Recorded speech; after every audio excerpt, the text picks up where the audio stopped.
gathering. And we're so sorry that Tom is not here, is not joining today, since he is we got the appointment recorded wrongly in our calendar, and she's not at home yet, and we apologize for this. My name is Seba Abudaqa. I was born and raised in Gaza. I got my education in Birzeit University in the West Bank for anthropology and sociology. I did my master's degree in human rights and democratization, and I have been working for 20 years in the community empowerment and sustainable development sector in many organizations, regional actually, for focus, a special focus on MENA, and yeah, well, and Euro-Mediterranean region. I have met with Tom on 8th of October 2023, just one day after the war started, let's say. And I was actually in a bad position, since my family, they were in Gaza, and was very worried about them. And I was trying to run in many different directions in order to make connection for people in Gaza to the electricity, because I have some like background in solar energy, and I have some experience, and we do have some assets in Gaza as a family that I was trying to connect them to hospitals. And Tom, when we met and I told her about what I'm trying to do, she asked me to help. And that was really like sweet and very kind. I had many Israeli friends before, but I never managed to work with any of, like, not with Israeli people, I mean, with any in the world, because I didn't find before a person that where we share perspective, motivation, and like approach. And like we Tom and I, like, we have a lot of similarities, mainly that we both live today, we both know the history really well and think of the future, of course, but we live today and focus on survival, because sustainability starts with survival. And we decided we started, like Tom asked me that we should do a need assessment in order to start with the focus. And I did need assessment, just a quick one by phone with family and friends living in Gaza, and all told me that everybody forgot about toilets. We need toilets. And we started to fundraise and just send money to some volunteers to build toilets and send us pictures. Of course, and from there, I do have connections. I connect only with people that I trust, and I know that they will do what they said they're doing, you know. And little by little, we needed to, like, the thing, everybody knows that an Israeli woman with a Palestinian woman is something like really sexy for everyone. And then we got a lot of donations. And then we decided that we need to register, we need to have a perspective, we need to have a vision, a mandate. Otherwise, we will be just scattered and unable to achieve anything. And that here we are now at Clean Shelter, an organization that focus on humanitarian response, like crisis response, uh, with focus to in like clean shelter, sanitation, and shelter solutions as well. And nowadays, actually, we are focusing in more a little bit sustainable solutions, because when there are crises, especially when it's like in Gaza, then like, you cannot think of sustainability. You barely find anything in the market, and you cannot get things from outside. And we cannot think of sustainability. But last year we provided water. We bought a lot of water. We paid a lot of money to get water to the people, and we end up with no assets. And then we started navigating for like interim solution that is not very sustainable, but still sustainable. For at least 2 years, they can get water, and it's sustainable for them in within this, as long as they survive. We don't know for how long it's gonna discontinue. And people actually, many of people that I know and volunteering used to volunteer with us, just passed away. So now we are like our concrete action mainly as we speak, that we do navigate and do surveys for water wells, and then we install desalination units, and we create little networks of pipelines in order to provide people in Al Mawasi or displaced people with clean water to drink, as well as like also the water well itself. It's good also for daily use, so we can get it desalinated for drinking, and just we get it as it is for people to use it every day. Water and sanitation is a women issue. It's for sure men drink water, they're human beings as well, but I mean sanitation and hygiene and privacy, toilets is also affecting women in a bad way, and women would need privacy. That's why we want, Tom and I, we also like feel that we want to focus and give our like work and give our like services to the most vulnerable people, especially women. That's why in parallel we are established our first protection camp for household led by women, but not only, also for vulnerable people, elderly people who are left behind. They don't have any of their family member still alive. They're alone, all alone. People with disabilities also, but mainly the committee that is managing this camp is a committee of women that lost their like husbands or partners, and they have to be taking care of their kids alone in this dire situation. Um, I don't know, like if you went, like, please look at our website. There is our annual report about 2024. The time we have done a lot of activities and services, like the reparation of schools, providing of winter clothes, rehabilitation of tents, and like providing like camps and building toilets, delivering water. Many activities we have done since we started in January 2024. I would invite you to read our annual report for 2024, and also read our newsletter for, since like we have done 3 newsletters since the beginning of this year. You can find them in our website.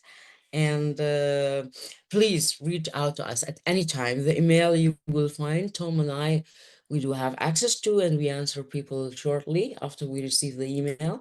If you do have any question and any also ideas and suggestion, because we also welcome ideas and suggestions, and we'd like people, because many people helped us also to find better solutions, to find like our way to get more like fund for more sustainable projects, and to be able to pay our team in Gaza and also to pay ourselves. Still, we are on this way. We are now paying our team in Gaza, but we are on our way to find also core fund to for Tom and I to be paid, because we are full time with Clean Shelter, and we didn't do any many other things for a living. Thank you very much. And please, I'm looking forward for your questions. Thank you very much, Seba. The first question is here already, one that we've been grappling with throughout those weeks. How do you get materials into Gaza? Yeah, it's a very good, great question, and I tried to mention actually briefly, but I will talk about it again.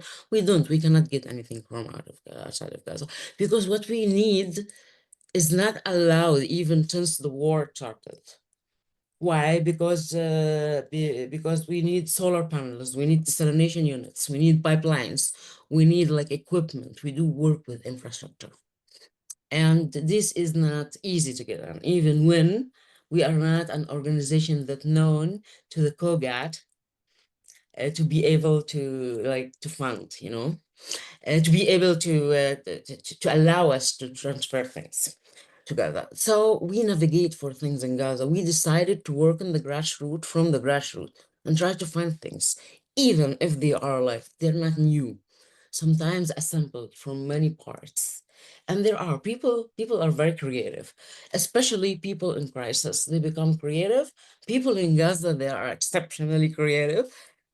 Ask me, they are really like they are very creative, and they're really good at finding solutions. And then with entrepreneurs that nobody else know about, because they don't know they are entrepreneurs, we try to navigate and find solutions to get desalination units. For solar panels now, it's really hard, but we can get some panels, but not systems. Last year we got two systems, but this year we didn't get any. Instead we use diesel generators, which is not also sustainable because also we do have fuel problem in Gaza. But with the help of other organizations that can get some solar, like diesel, because in Arabic, diesel is solar, then people confuse. So we can get some diesel in order to make our desalination unit functioning. And it's challenging, but we get what we want inside Gaza. If we cannot get it inside Gaza, we don't try to get things from outside because it takes a lot of time and we are into rapid action. And because it's not successful. It won't get us anyway. We know many organizations that they are like since last year they are trying to get desalination units and they couldn't. And they're even more powerful than us because they're older. Mhm. Uh, I hope I answered your question. Please tell me if you Yes, do. it's very informative. There's a question about your team in Gaza. Can you tell us a bit about them? Were they already in Gaza? Did people manage to get back into Gaza, leave Gaza? Yeah, well, no one in and out. I tried in the beginning to go myself Mhm. because I wanted to have had my hands on, but I couldn't. I'm Palestinian and I cannot like maybe foreigners can go and come. Our team in Gaza, they live in Gaza. They are very professional and they know what they are doing and they are actually a big part, like they are the reason of the key of our success because they have this spirit of finding things and not just surrendering, just trying to find whatever we miss and find alternatives as well. And they are from like inside Gaza, like technical and community outreach people, and also volunteers, a lot of volunteers. The camp in Zomi is managed by volunteers, not a team. We do have consultants, engineers who are senior engineers, because with surveying and navigating for water wells and good location and doing maps for our network, water network, is we need some senior people, but we can't afford paying them full salary, so we hire them as consultant.